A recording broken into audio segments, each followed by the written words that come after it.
मैं सुनील बालियान भारतीय आज आप लोगों के समक्ष आया हूं, आप लोगों के बीच में आया हूं एक खास विषय पर बात करने, क्योंकि आज यूक्रेन के अंदर एक भारतीय छात्र की मृत्यु हो गई है और उसका जिम्मेदार कौन है।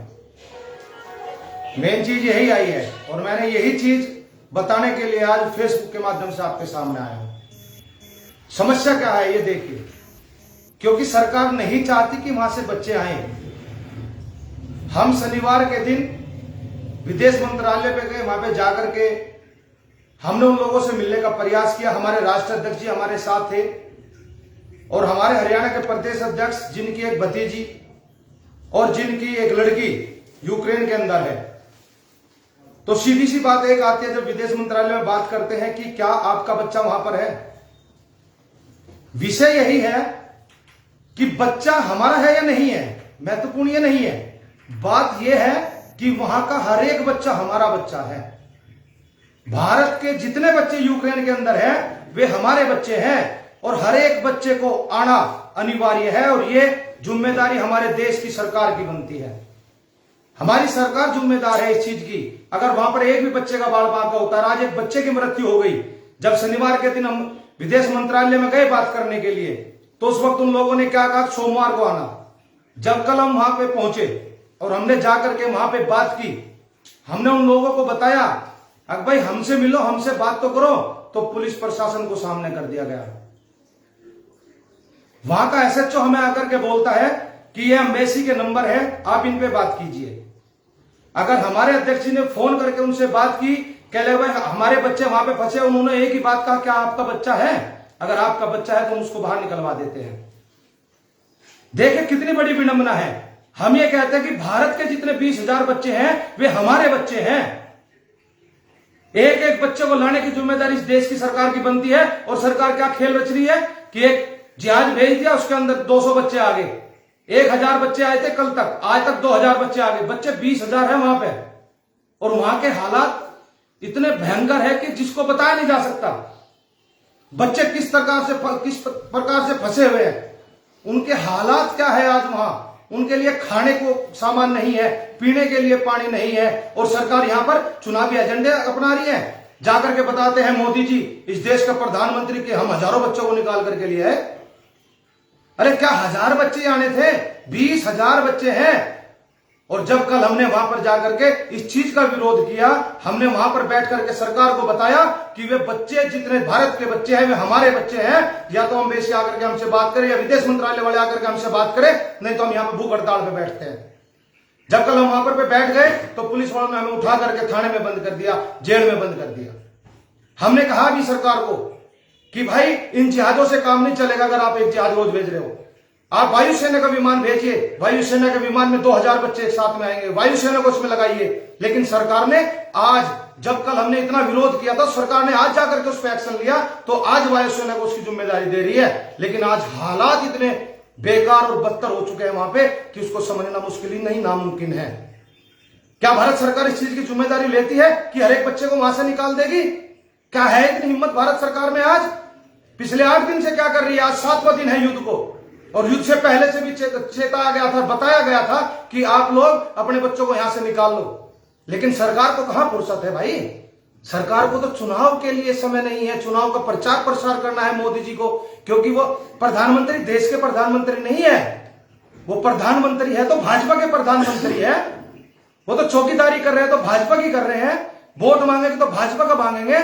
जो बच्चे वहां पर गए हुए हैं वो किसी एक पार्टी के नहीं हैं, वो भारत के बच्चे हैं। और भारत के हर एक बच्चे को सुरक्षित लाना हमारा कर्तव्य है, हमारा धर्म है। और जो एक व्यक्ति की मृत्यु हुई है, इसका जिम्मेदार साफ साफ हमारे देश का प्रधानमंत्री नरेंद्र मोदी है। अगर पहले दिन से उसने सोच लिया होता और पहले दिन से उसने प्रयत्न किया होता तो आज उस बच्चे की मौत ना हुई होती। और अभी तो क्या कहेंगे कि हमारा दुर्भाग्य है, हम नहीं कर सके सेवा। क्या कहते हैं मोदी जी? शायद मेरी तपस्या में कोई कमी रह गई। अरे पिछले 1 महीने से हाहाकार मचा हुआ है। हम विदेश मंत्रालय वाले बोलते हैं कि हमारे पास इतने व्यक्ति नहीं है जो फोन उठा ले। उन माता पिताओं पर क्या बीत रही होगी जिनके बच्चे वहां पर हैं। क्या सरकार की ही जिम्मेदारी बनती है कि अपना पल्ला झाड़ दो? उसी प्रकार से जब 750 किसानों की शहादत गई तो मोदी जी ने कह दिया, कह लगे मैं थोड़ा जिम्मेदार हूं इसका। कौन जिम्मेदार है? अब इन बच्चों का जिम्मेदार कौन होगा? वे हमारे देश की शान है, आन है, बान है, नौजवान साथी है। उन बेचारों का क्या होगा? वे हमारी जो बहनें वहां फंसी हुई है उनका क्या होगा? क्योंकि आज के वक्त क्या हो रहा है? आज के वक्त तो यूक्रेन वाले भी उनको मार रहे हैं और चीन वाले भी उनको मार रहे हैं। यूक्रेन वाले कहते हैं कि तुम्हारे देश के प्रधानमंत्री ने हमारा साथ नहीं दिया, और रूस वाले कहते हैं कि तुम्हारे प्रधानमंत्री ने हमारा साथ नहीं दिया। अब तो चारों तरफ से फंसे हुए हैं ना।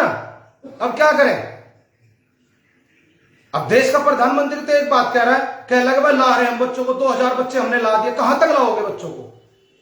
अरे भाई जल्दी से जल्दी करके वायुसेना को यह जिम्मेदारी दो। हमारी सेना इतनी सक्षम है, वो रेस्क्यू करके वहां से निकाल लेगी। जहां पर युद्ध चल रहा है वहां से हेलीकॉप्टर से बच्चों को निकाल करके ले आएंगे और उसके बाद जाकर के वो वायुसेना के विमान से ला सकते हैं, क्योंकि उनकी कैपेसिटी 2-2000 बच्चों को लाने की है। उन बच्चों को कुर्सियों की आवश्यकता नहीं है कि वो कुर्सी पे बैठ करके आएंगे, वो खड़े होकर के भी आ जाएंगे, वो विमान के अंदर बैठ करके भी आ जाएंगे।